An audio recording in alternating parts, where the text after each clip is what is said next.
Hey guys, Chef Jojo with ECO, and on this episode of Chef Drink, we're going to talk about you doing you. I mean, finding your way, finding your style. And that can be really hard in this industry. And as always, we're going to discuss this topic over a Chef Drink.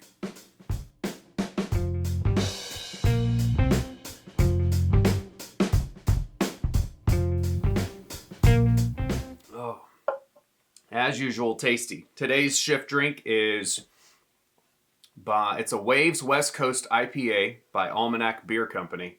Very tasty. They are in, let me back it up a little bit. I think they're in Alameda. They're kind of local, but man, it's really tasty. I'm enjoying this one. Almanac Beer Company. You guys can check them out. .com. No sponsorship, by the way. I was just enjoying that. And this topic for me is very, it goes back to the beginning because, I have to have one more sip. Where I'm from originally is a very small town. Well, it's not that small, but it's not that big. It's Tallahassee, Florida. And we didn't go out a lot. So I didn't have a lot of culinary knowledge. Some of my family's from New Orleans, most of my other half of the family's from Mobile, and then we grew up in Tallahassee. So our food, to say the least, has a panhandle influence. And then here I am years later in my early 20s trying to figure out I want to be a chef, and I'm in culinary school. And I loved being there because I was learning all these recipes. But I started to realize when I was there, I was in South Florida going to Johnson & Wales in North Miami. And there was a lot of different restaurants, but they were really focused on one thing. An old school steakhouse or, Americana, but there wasn't a certain style. And inside the school, it was like, you're going to work at a French restaurant. This is Italian food. And I was feeling very trapped. Like I wanted to express myself through the food, but I didn't really know what that meant or how to do it. And I didn't have the knowledge. So it was great learning, but as I was learning, I was realizing I wasn't really doing what I wanted to do with my craft. And it was tough. And then all of a sudden I took a class, American Regional Cuisine, and Chef Patricia Wilson was the instructor. And she was a great mentor for me already. And this was later, I think this was in my C4 program, like when I was getting the bachelor's.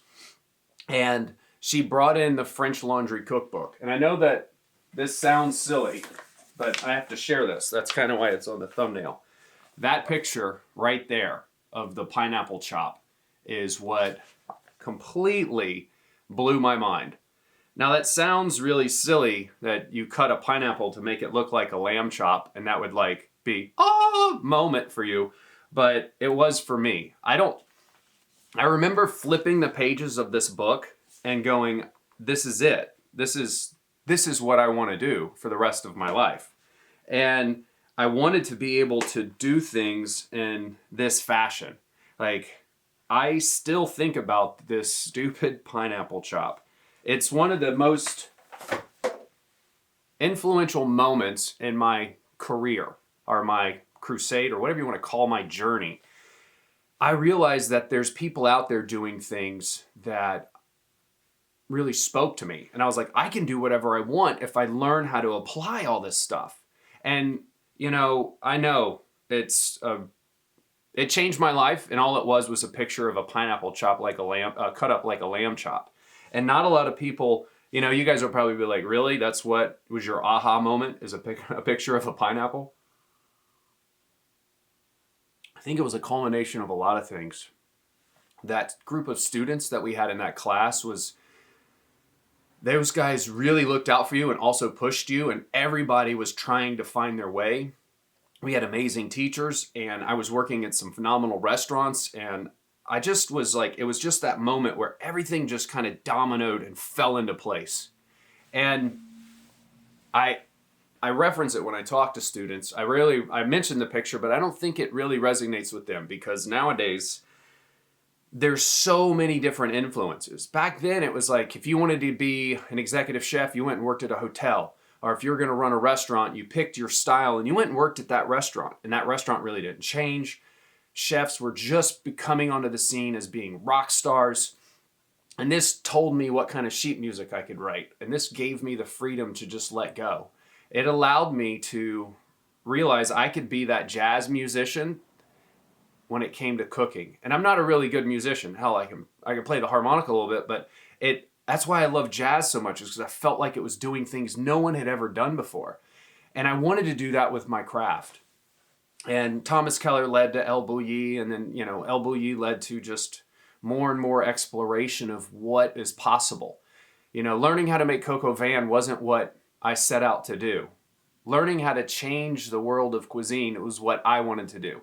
And these were like the forerunners in it. And I know that Thomas was very regimented when you really think about it, but for me, it was the key to the castle, and I got to run free in it.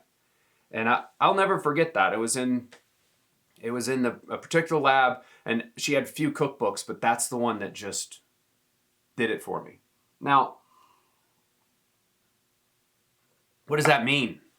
What does that mean to you? Maybe you're starting out, or maybe you've been doing it for a while and you feel a little stuck.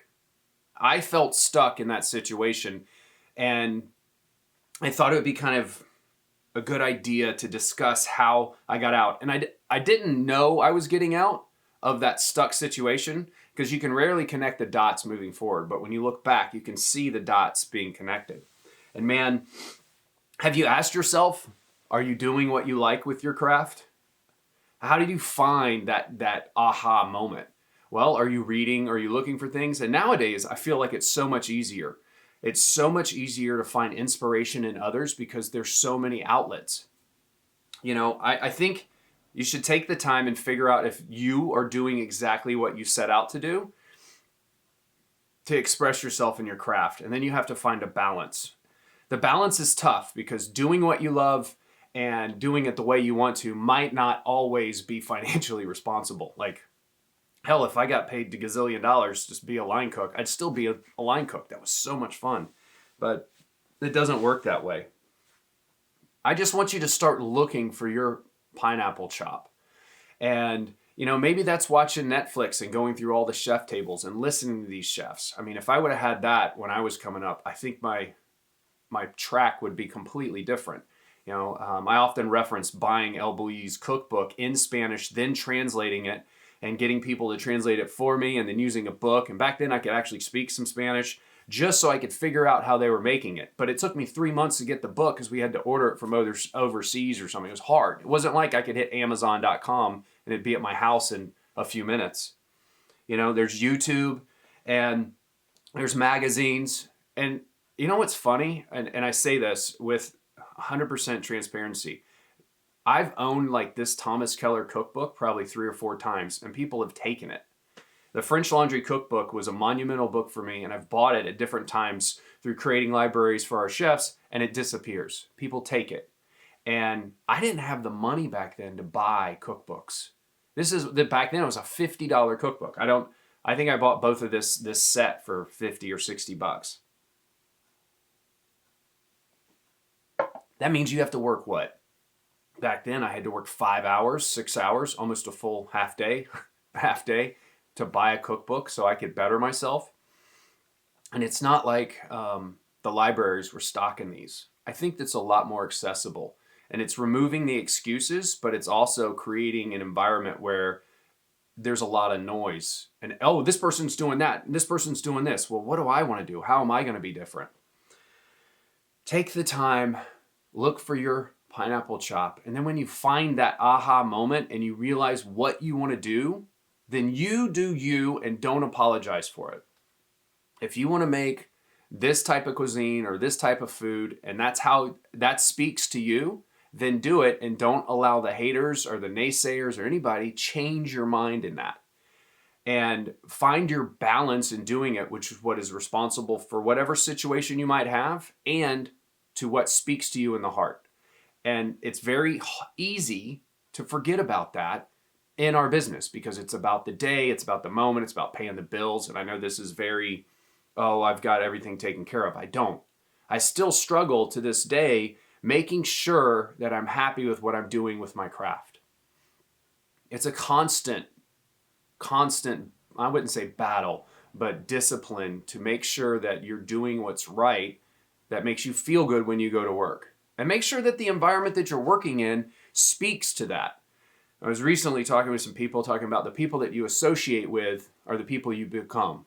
And it's been proven time and time again. Be sure that that pineapple chop is being supported with the people you surround yourself with.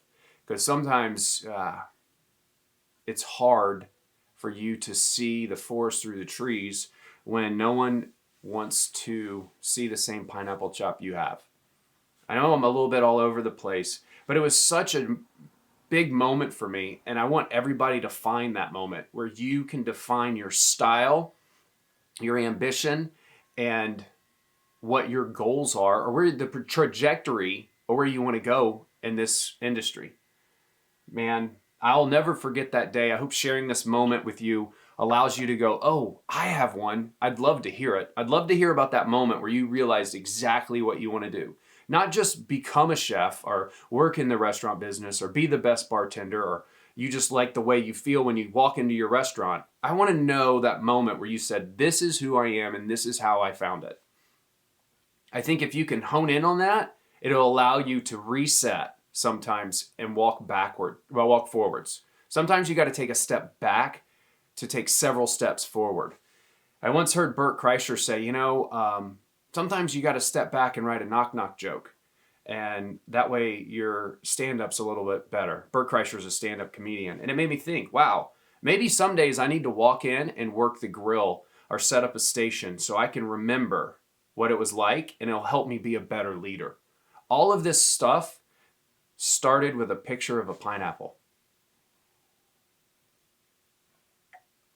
I just wanted to, man, that's pretty good beer.